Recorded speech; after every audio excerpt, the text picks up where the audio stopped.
At precisely 11:02 in the morning on August 9, 1945, a second sun blazed to life above the city of Nagasaki. For 17 seconds, this artificial star burned with the fury of creation itself, transforming steel into vapor and shadow into memory. The men who unleashed this power believed they were ending the most devastating war in human history. They could not have known they were beginning something terrifying, more, an age where the very survival of our species would hang by the thinnest of threads. This is not just the story of one bomb or one city.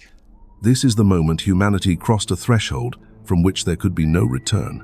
The moment we learned to harness the fundamental forces that power the stars themselves and turned them into instruments of unimaginable destruction. What followed was not peace, but the birth of a fear so profound it would shape every political decision, every military strategy, and every sleepless night for generations to come. The weapon that destroyed Nagasaki was not the crude device that had leveled Hiroshima 3 days earlier. Fat Man, as the scientists had grimly nicknamed it, represented the pinnacle of wartime scientific achievement, a spherical monster weighing 10,000 pounds, 60 inches in diameter, containing at its heart a ball of plutonium no larger than a softball, yet this seemingly modest core held within it the power to obliterate an entire city. The creation of Fat Man had consumed years of desperate work by the brightest minds at Los Alamos, while Little Boy, the uranium bomb dropped on Hiroshima, operated on the relatively simple principle of firing one piece of uranium into another. Fat Man required an intricate ballet of precisely timed explosions.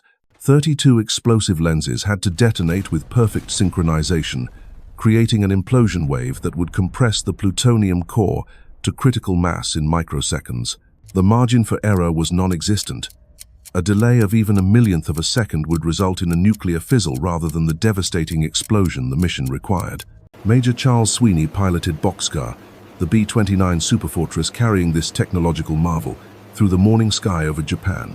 The primary target was not Nagasaki but Kokura, home to one of Japan's largest munitions plants. For hours, Sweeney circled above the industrial city, but thick clouds and smoke from the previous night's bombing obscured the target. With fuel running dangerously low and Japanese fighters scrambling to intercept, the mission teetered on the edge of failure. The decision to divert to Nagasaki came down to a single moment of clarity.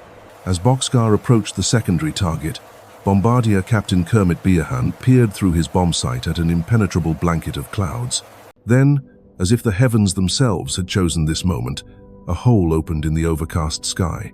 Through that gap, Beahan glimpsed the Mitsubishi factories sprawling along Nagasaki's industrial district. At 11:02 precisely, Fat Man tumbled from the bomb bay toward its destiny. The bomb detonated 1,650 feet above the city with a yield of 21 kilotons. In that instant, the temperature at ground zero reached 4,000 degrees Celsius, hot enough to melt copper and vaporize human flesh. The blast wave expanded outward at supersonic speed, crushing buildings like paper houses and hurling debris through the air like deadly confetti. A mushroom cloud boiled upward into the stratosphere, visible from hundreds of miles away, announcing to the world that humanity had once again proven its capacity for destruction. But the true horror of Fat Man lay not in its immediate devastation, but in what it left behind. Radiation, invisible and insidious, began its silent work immediately. Unlike the burns and broken bones that marked conventional warfare, radiation poisoning crept through the bodies of survivors like a patient assassin. Within days, victims who had seemed to escape the initial blast began experiencing symptoms that baffled doctors. Hair fell out in clumps, bleeding erupted from every orifice, and a peculiar weakness settled over those who had been exposed to the atomic fire. Midori Naka became the first person officially certified as dying from radiation poisoning.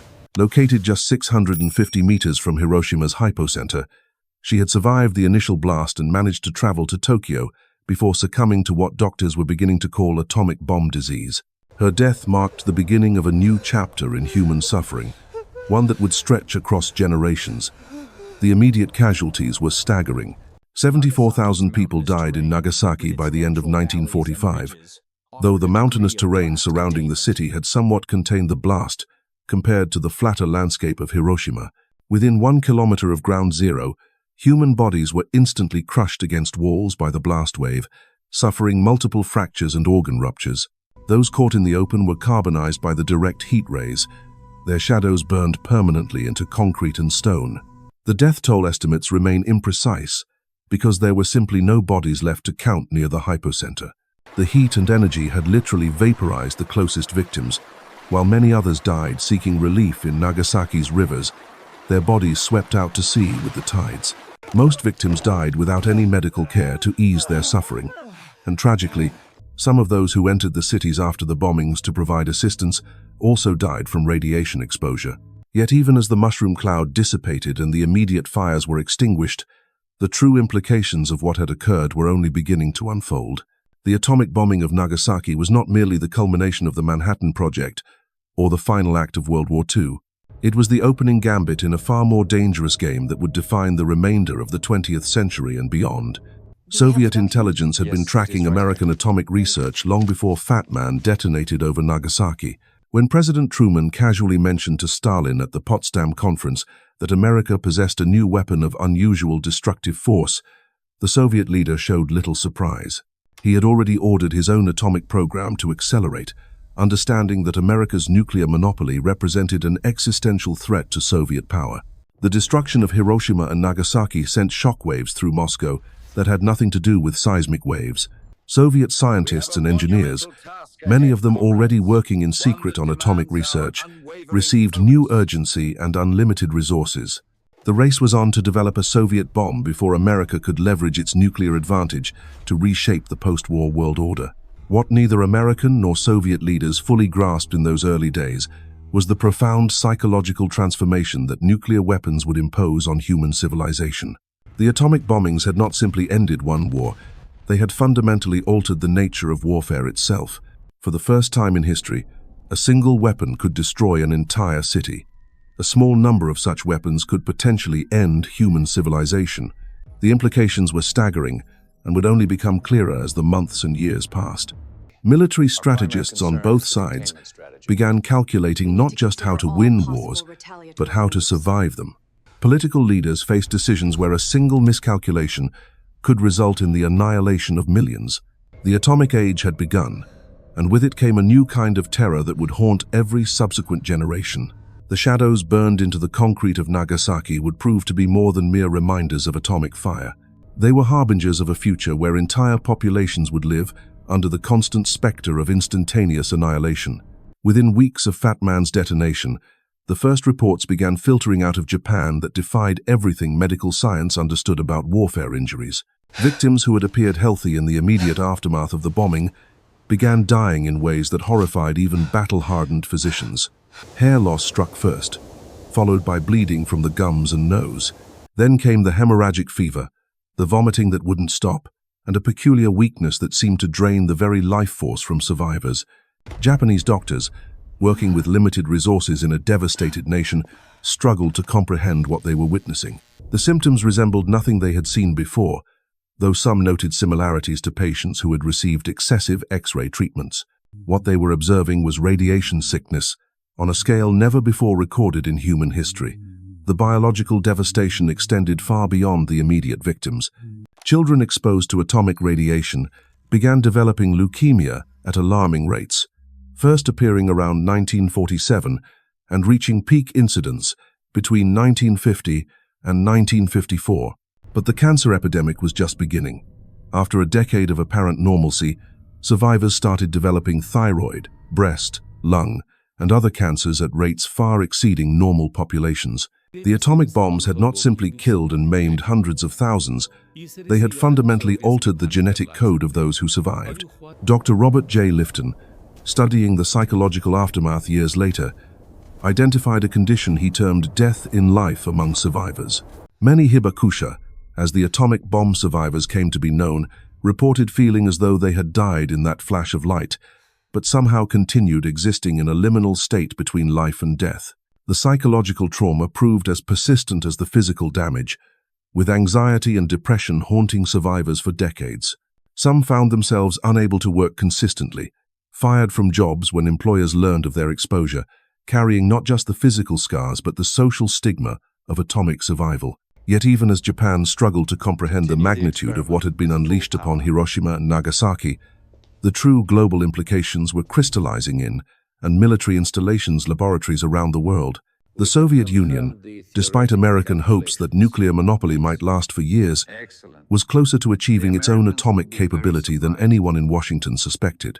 Soviet physicists, led by Igor Kurchatov and aided by intelligence, gathered through extensive espionage networks, worked with desperate intensity to break America's nuclear stranglehold. On August 29, 1949, just 4 years after Nagasaki, the Soviet Union detonated its first atomic device in the remote steppes of Kazakhstan. The weapon, codenamed First Lightning, was essentially a reverse-engineered copy of Fat Man, built from stolen Manhattan Project blueprints and powered by plutonium produced in hastily constructed reactors. The American nuclear monopoly had lasted less than 4 years, and the world would never be the same. President Truman received of the Soviet test through radioactive war debris collected by American reconnaissance aircraft. The news struck the White House like a thunderbolt. American military planners had assumed they would maintain nuclear superiority until at least the mid-1950s, providing ample time to consolidate post-war advantages. Instead, they found themselves facing a nuclear-armed adversary with whom tensions were already escalating across multiple fronts. The arms race that followed transformed the nature of international relations in ways that extended far beyond military strategy.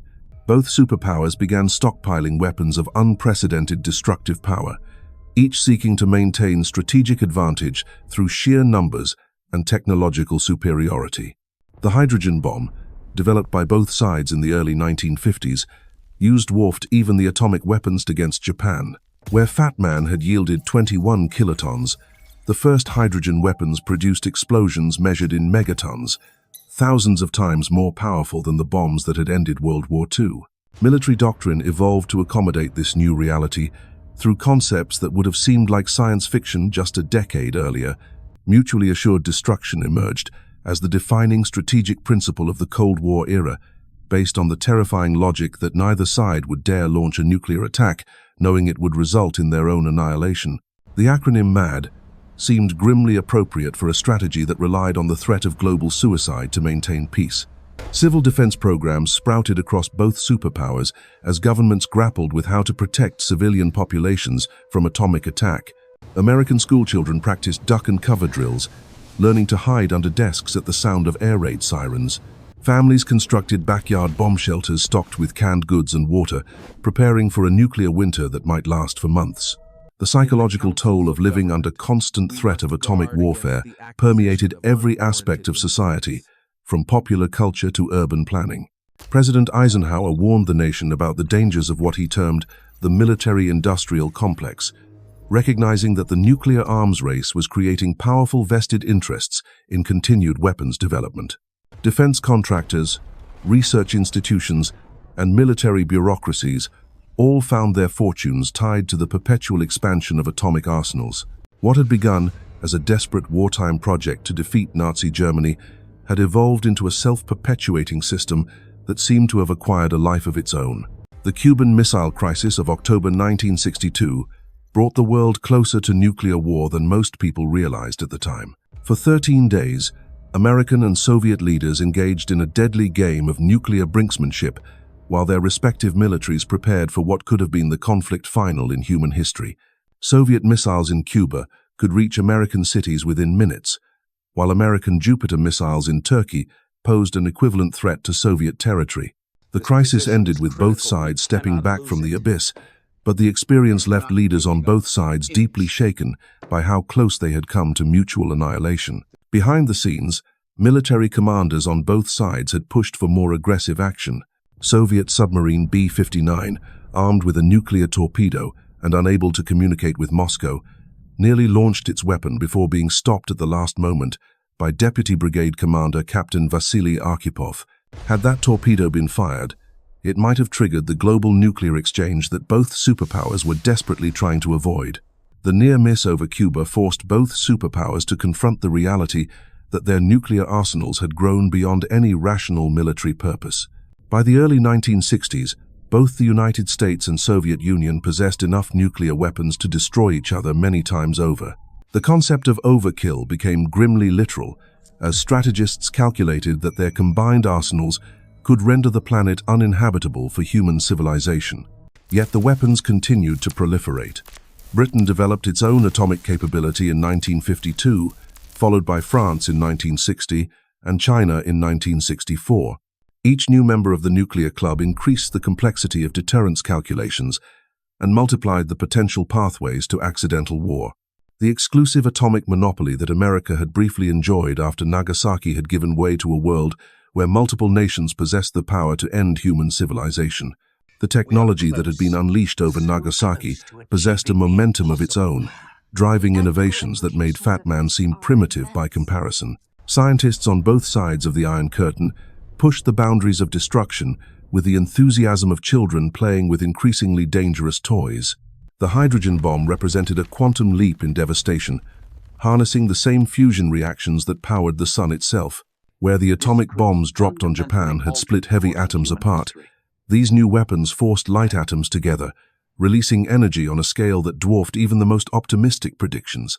Edward Teller, the Hungarian-born physicist who championed hydrogen weapons development, argued that America needed thermonuclear superiority to maintain its edge over Soviet nuclear capabilities. His persistence paid off on November 1, 1952, when the United States detonated Ivy Mike, the first successful hydrogen bomb test. The explosion vaporized the entire island of Elugalab in the Marshall Islands, creating a crater over a mile wide and 160 feet deep.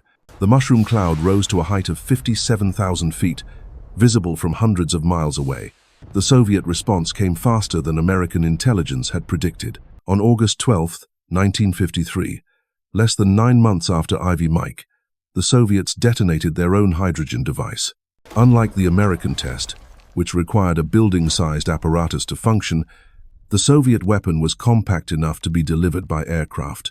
Joe 4, as Western intelligence designated it, demonstrated that the nuclear arms race had entered a new phase where the destructive power available to both superpowers exceeded any rational military objective. Military strategists struggled to develop doctrines that could accommodate weapons of such overwhelming power.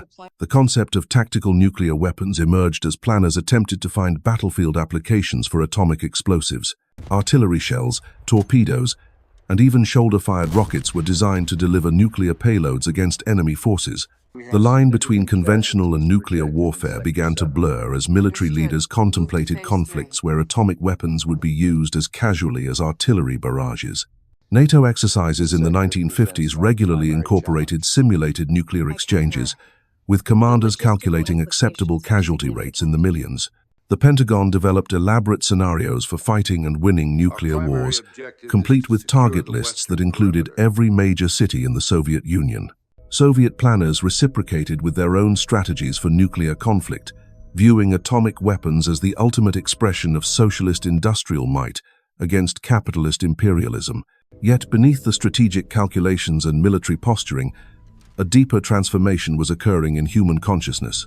The generation that came of age after Nagasaki grew up under the shadow of potential extinction, their childhood nightmares populated by mushroom clouds and radioactive fallout. Popular culture reflected this anxiety through science fiction films depicting atomic monsters and post-apocalyptic wastelands. The very concept of progress became entangled with the possibility of annihilation. Fallout shelters became a standard feature of American life during the 1950s and 60s. The federal government published detailed instructions for constructing family shelters, complete with recommendations for food storage, water purification, and radiation monitoring. Suburban families invested thousands of dollars in underground bunkers, stocking them with board games and books to pass the time during what experts predicted could be months of isolation following nuclear attack. The psychological toll of living under constant threat of atomic warfare manifested in unexpected ways. Marriage rates fluctuated with international tensions as young couples hesitated to start families in an uncertain world. Birth rates in both superpowers showed curious correlations with nuclear testing schedules, suggesting that the prospect of atomic conflict influenced even the most intimate human decisions. Psychiatrists reported increasing numbers of patients suffering from what they termed atomic anxiety, a persistent fear of nuclear destruction that interfered with daily functioning. Children born after Nagasaki inhabited a fundamentally different world from their parents, one where human extinction was not merely possible but probable. School curricula included civil defense training alongside traditional subjects, teaching students to distinguish between air raid sirens and tornado warnings. The phrase, atomic age, entered common usage, marking the recognition that humanity had crossed a threshold from which there could be no retreat. Religious leaders grappled with the theological implications of weapons that could end human civilization. Some interpreted nuclear weapons as evidence of divine judgment upon a sinful world, while others argued that atomic power demonstrated humanity's God-given capacity for both creation and destruction. The Vatican issued statements condemning nuclear warfare as fundamentally incompatible with Christian doctrine, while some Protestant denominations embraced atomic energy as evidence of human progress under divine guidance. The scientific community found itself torn between pride in technical achievement and horror at the implications of their work. Many Manhattan Project veterans, including Robert Oppenheimer, became vocal advocates for nuclear disarmament after witnessing the consequences of their wartime research. Others, like Edward Teller, continued pushing for ever more powerful weapons, arguing that technological superiority represented the only reliable path to national security. International law struggled to adapt to the reality of weapons that could destroy entire nations in minutes. Traditional concepts of proportionality in warfare became meaningless when single bombs could kill more people than entire armies. The Geneva Conventions, painstakingly negotiated to limit the brutality of conventional conflict, seemed quaint in an age when cities could be vaporized without warning. Espionage took on new dimensions as both superpowers desperately sought intelligence about their opponents' nuclear capabilities. The Klaus Fuchs case revealed the extent to which Soviet agents had penetrated the Manhattan Project, while American spy satellites monitored Soviet missile tests from orbit. Every technical advancement by one side triggered frantic efforts by the other to match or exceed the achievement.